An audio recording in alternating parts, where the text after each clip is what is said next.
traumatisant aussi, c'est ce qui vient de l'intérieur. C'est-à-dire la pulsion sexuelle, la sexualité infantile.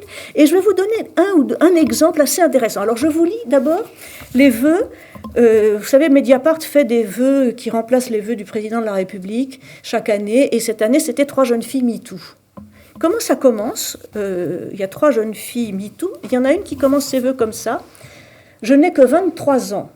Et pourtant, ma colère est immense. Immense parce que j'ai grandi et je me suis construite avec un signal d'alerte permanent. Il est là, dès que je mets un pied dehors.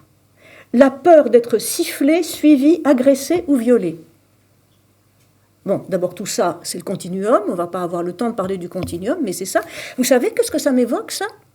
Moi, ça m'évoque ce que pourrait dire, dans une ville du sud profond de l'Amérique, dans les années 50, une femme blanche du Ku Klux Klan. C'est-à-dire, dès que je sors dans la rue et que je vois une personne, un noir, donc, qui peut me siffler, je sais pas quoi, et donc m'agresser, me violer, me siffler, me suivre, m'agresser, me violer, je suis en danger. C'est-à-dire que la rue est un danger. Autrement dit, les activistes de MeToo, je parle des activistes, mais ça pénètre dans les esprits. J'ai pu le constater dans certaines cures. Les activistes, au fond, induisent une espèce de peur et de méfiance qui fait que l'homme est a priori un ennemi et un agresseur potentiel. Pour moi, c'est une logique de Ku Klux Klan. Bon, ça, c'est une chose. Et puis, je vais prendre un exemple justement sur ce genre d'exemple. La jeune fille qui se sent mal parce qu'un homme la siffle dans la rue, un jeune homme. Je me rappelle une adolescente qui, vers l'âge de 14 ans, elle est une assez jolie jeune fille. Un jour, elle se promène dans la rue et il y a 4 ou 5 garçons qui la trouvent extrêmement jolie et qui la suivent en lui disant « mais t'es belle », etc., etc. Elle est rentrée en larmes chez elle, traumatisée. M'explique-t-elle. Et ce qui était intéressant dans elle a revisité ça évidemment à l'âge adulte, et ce qu'elle a pu mesurer, c'est qu'en fait ce qui l'a paniqué à ce moment-là, c'est pas les garçons, c'est ce que ça a éveillé chez elle évidemment, de son rapport à son excitation sexuelle, à sa féminité avec laquelle elle savait pas trop que faire, c'est-à-dire ce qui lui a fait l'a fait fondre en larmes. C'est pas que les garçons, ils n'allaient pas la toucher, hein. Ils ont juste qu'elle était jolie, ils l'ont un peu sifflée, etc. C'est d'avoir un rapport éveillé évidemment par cette rencontre avec quelque chose qui venait de l'intérieur d'elle-même et qui était en fait le bouillonnement de la sexualité en elle et dont elle ne savait que faire et qui l'agressait en fait. Autrement dit, si on ne prend pas en compte cette dimension de la sexualité et de la manière dont elle déborde le sujet à certains âges en particulier, on rate tout.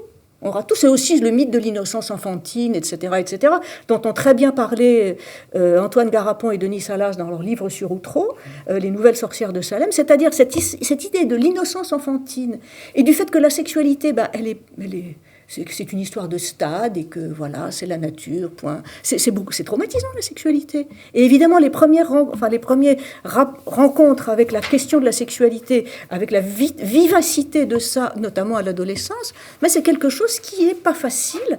Et c'est pas parce que les garçons sont des agresseurs.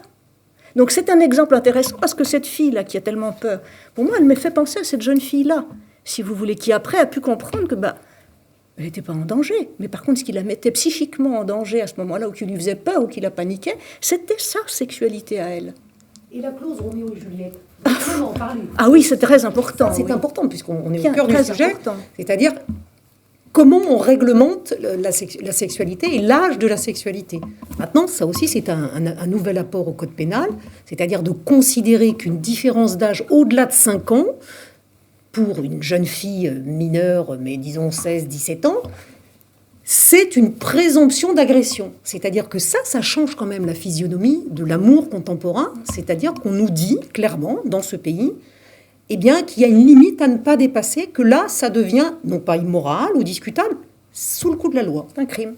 Parce que c'est du Je viol. voudrais revenir à la notion de lynchage et toute la précipitation que cette notion de lynchage entraîne. Parce que cette précipitation vers, et là je suis tout à fait d'accord avec toi, cette précipitation à l'orgasme.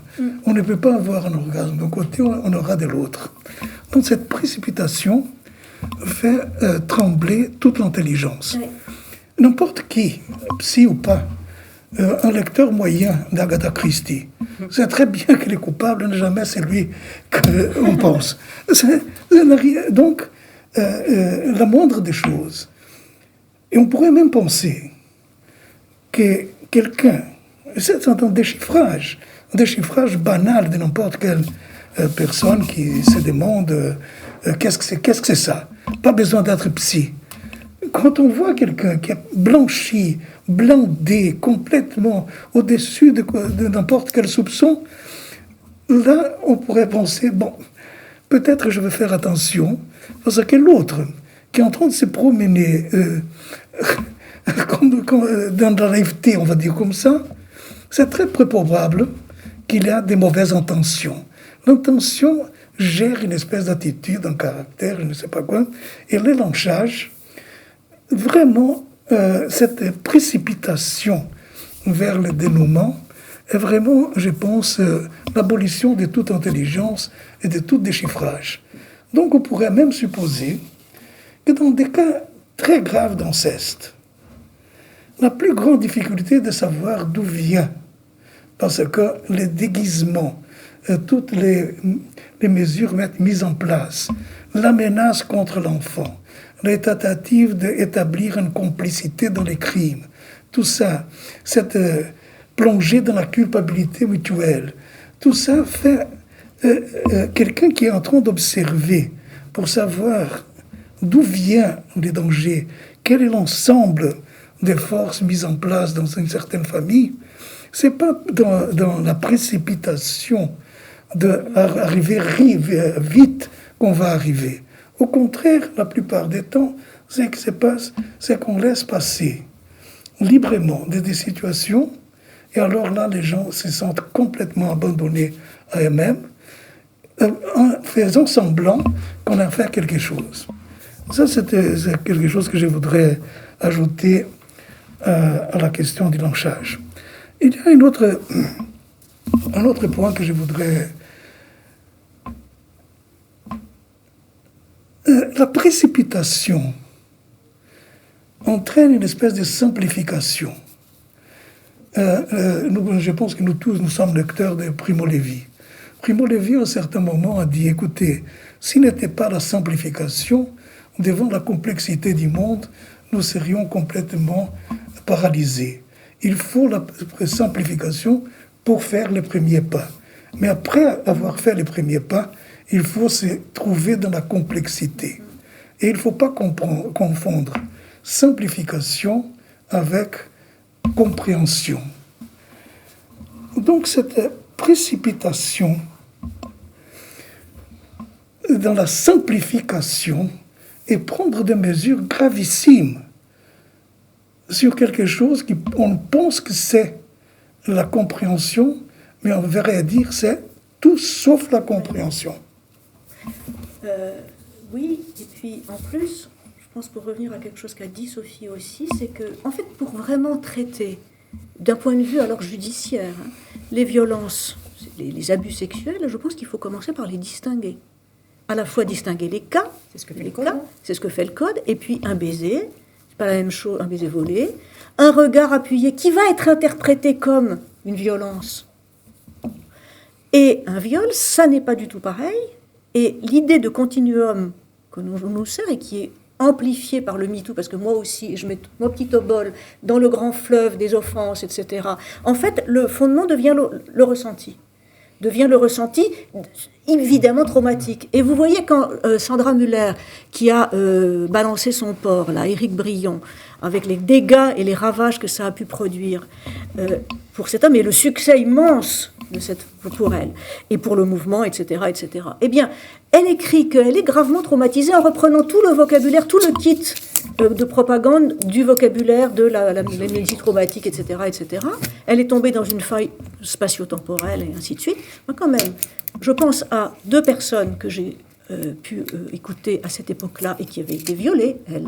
Je peux vous dire qu'elles n'ont pas très bien pris que Sandra Muller raconte dans Le Monde qu'elle était gravement traumatisée. Alors que subjectivement, bon, j'en crois pas un mot, mais qu'une femme subjectivement soit tellement fragile que je ne sais pas quoi. Mais ça ne relève pas de la justice. Ça relève de la psychothérapie, si vous voulez. Quand un homme vous dit une phrase graveleuse, si vous vous effondrez, ça ne relève pas du tribunal, ça relève du psy. D'accord ? Donc là, il y a quelque chose d'une confusion. Et à partir du moment où on met le ressenti des accusatrices et ces récits qui sont aussi faits de leurs fantasmes, parce que quand même, un certain nombre de fausses accusations de viol, on l'a vu dans la littérature aussi, vous vous rappelez La Route des Indes, etc., sont souvent la projection du fantasme de viol des accusatrices, quand même. Faut bien... C'est inaudible, mais oui, mais judiciairement, c'est... Oui, mais moi je le dis quand même. C'est-à-dire c'est quand même pas totalement rare. Derrière chaque peur, il y a un désir. Mais ça, pas seulement derrière... Oui, mais quand même, je veux dire, quand il y a des accusations qui mettent en cause des hommes de façon publique et en pourrissant la vie pendant des années, c'est pas extrêmement difficile d'un point de vue psy de percevoir, même après il faut prouver, etc., mais qu'il y a, surtout quand on voit la stéréotypie de certains, des allégations, si vous voulez, eh bien, il y a un fantasme de viol qui, voilà, on le voit dans les histoires, de l'histoire de Sainte-Mère des Anges, là, qui avait accusé Urbain Grandier de l'avoir en fait violée, mais c'était qu'elle soit possédée du démon, etc. En réalité, c'était du dépit amoureux. Il a quand même été brûlé, mais bon, c'est une histoire politique derrière.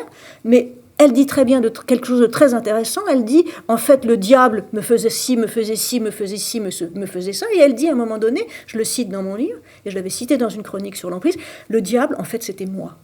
C'était son propre désir diabolique, et d'autant plus diabolique que l'autre ne voulait rien savoir d'elle.